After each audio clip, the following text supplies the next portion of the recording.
இன்ஸ்டாகிராமில் பழகிய இளம்பெண்ணுக்கு ரூட்டு போட்டு வீட்டிற்கு வரவழைத்து நண்பர்களுடன் சேர்ந்து பாலியல் வன்கொடுமை செய்த மூவரில் இருவர் போலீசாரிடம் சிக்கியிருக்கின்றனர். இன்ஸ்டா பழக்கம் எல்லை மீறியது எப்படி? ராமநாதபுரம் மாவட்டம் RS மங்கலம் தாலுகா திருப்பாலைக்குடி கிராமத்தைச் சேர்ந்தவர் 20 வயதான சந்துரு. 24 மணி நேரமும் சோசியல் மீடியாவில் மூழ்கி முத்தெடுத்து வந்த இவருக்கு இன்ஸ்டாகிராம் என்றால் மிகவும் இஷ்டம். எந்நேரமும் செல்போனும் கையுமாக இன்ஸ்டாகிராமே கதியென கிடந்துள்ளார் சந்துரு.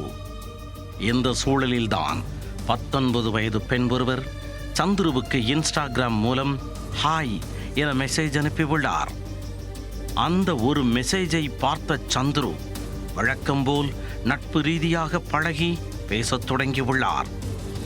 வெள்ளந்தியான அந்த பெண்ணோ தனது செல்போன் எண்ணை பகிர்ந்து கொண்டு இன்ஸ்டாகிராமில் சாட் செய்து வந்துள்ளார். நாட்கள் கடந்த நிலையில் அந்த பெண்ணுக்கு போன் செய்த சந்துரு தன்னுடைய வீட்டிற்கு வருமாறு கேட்டுக்கொண்டுள்ளார். அந்த இளம் பெண்ணும் நண்பரை முதலில் நேரில் சந்திக்க போகிறோம் என்ற உற்சாகத்தில் சந்துருவின் வீட்டிற்கு சென்றிருக்கிறார். அங்கு சென்றதும் தான் சந்துருவின் கோர முகம் பெண்ணுக்கு தெரிய வந்தது.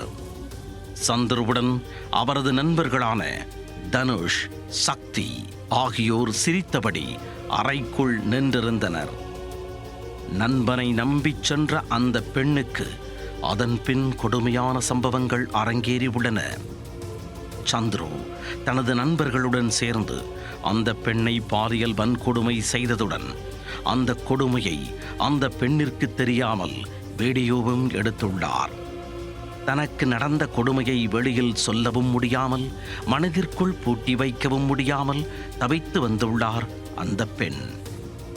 இந்நிலையில் அந்த பெண்ணுக்கு அவரது வீட்டில் திருமண ஏற்பாடுகள் செய்யப்பட்டு நிச்சயதார்த்தம் முடிந்துள்ளது. இதை தெரிந்து கொண்ட சந்துரு வில்லத்தனமாக ஒரு காரியம் செய்திருக்கிறார். நண்பர்களுடன் சேர்ந்து பெண்ணை பலாத்காரம் செய்த வீடியோவை அந்த பெண்ணுக்கு நிச்சயம் செய்த மாப்பிள்ளைக்கே வாட்ஸ்அப் மூலம் அனுப்பியிருக்கிறார். இந்த வீடியோவை பார்த்து அதிர்ச்சி அடைந்த மாப்பிள்ளை திருமணத்தை நிறுத்திவிட்டார். அதன் பின்னும் அடங்காத அந்த கும்பல் பெண்ணை மீண்டும் மீண்டும் உல்லாசத்திற்கு வர வேண்டும் என்று மிரட்டி வந்துள்ளனர். எல்லா வகையிலும் தன் வாழ்க்கை பாதிக்கப்பட்டதை உணர்ந்த அந்த இளம்பெண் இதற்கு மேலும் 3 பேரையும் விட்டு வைக்க கூடாது என்று துணிந்து சென்று திருவாடானை அனைத்து மகளிர் காவல் நிலையத்தில் புகாரளித்துள்ளார். வழக்கு பதிவு செய்த போலீசார் சந்துரு, தனுஷ் ஆகிய இருவரையும் கைது செய்து பாடம் கற்பித்து வருகின்றனர்.